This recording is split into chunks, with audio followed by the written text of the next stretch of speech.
Assalamualaikum warahmatullahi wabarakatuh.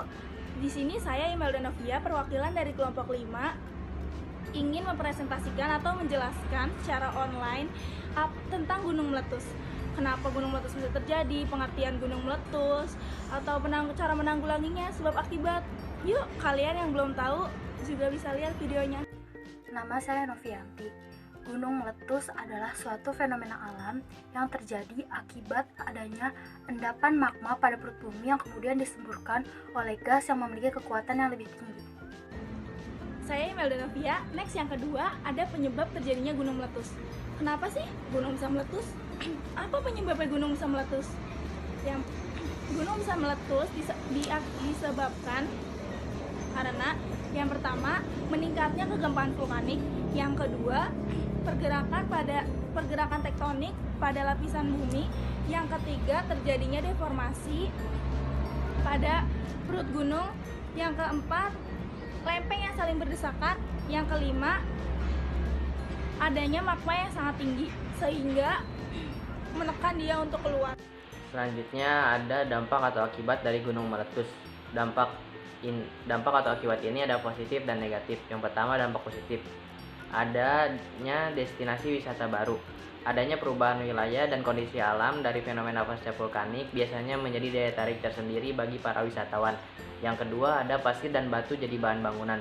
Hal ini tentu diperoleh dari hasil semburan di dalam perut bumi. Ketika lava mengalir, tentu membawa material-material tertentu dengan kualitas baik yang dapat dijadikan sebagai bahan bangunan. Yang ketiga, ada hutan dengan ekosistem baru.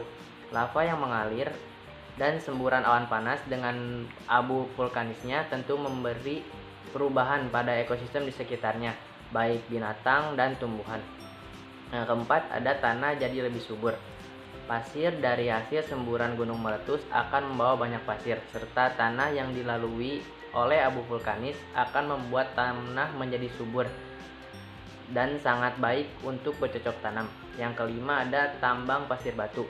Dampak gunung meletus yang bisa dimanfaatkan oleh masyarakat selain dari segi wisata, bisa melahirkan pula lokasi tambang pasir batu.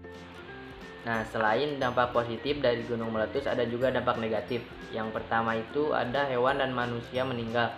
Tentunya dampak negatif dari gunung meletus ialah memakan banyak korban makhluk hidup, termasuk tumbuhan, hewan, dan manusia. Yang kedua, ada kebakaran hutan, magma yang keluar dari batinya.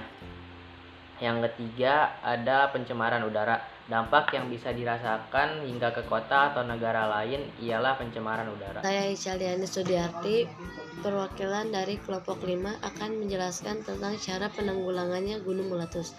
Yang pertama, membentuk tim gerak cepat. Yang kedua, meningkatkan pemantauan dan pengamatan dengan didukung oleh penambahan peralatan yang sudah memadai. Yang ketiga, meningkatkan pelaporan tingkat kegiatan alur dan frekuensi. Pelaporan tersebut sesuai dengan kebutuhannya. Yang terakhir yaitu memberikan rekomendasi kepada pemerintahan setempat sesuai dengan prosedur. Terima kasih. Mereka menjelaskan tentang beberapa contoh daerah yang terkena gunung meletus. Yang pertama itu ada Nusa Tenggara Timur, yaitu meletusnya gunung Rokatenda pada Februari 2013. Dan yang kedua yaitu Sumatera Utara, yaitu meletusnya gunung Sinabung pada tanggal 5 November 2013 dan meletus lagi pada tanggal 15 Juli 2014 dan meletus lagi pada 27 Desember 2017 dan meletus lagi pada 19 Februari 2018. Yang ketiga yaitu Jawa Tengah Yogyakarta, yaitu meletusnya Gunung Merapi pada tanggal 18 November dan meletus lagi pada tanggal 11 Mei 2018. Yang keempat itu ada Kediri Jawa Timur, yaitu meletusnya Gunung Kelut pada 13 Februari 2014. Yang kelima itu ada Jember Bondowoso, Jawa Timur, yaitu meletusnya Gunung Raung pada tanggal 2 Agustus 2015.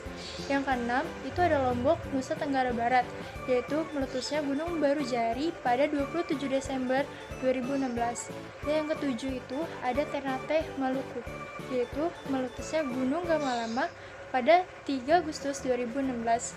Yang ke-8 itu ada Karangasem, Bali, yaitu meletusnya Gunung Agung pada 23 Desember 2017. Saya sampaikan dan kelompok saya, kurang lebihnya mohon maaf. Wassalamualaikum warahmatullahi wabarakatuh.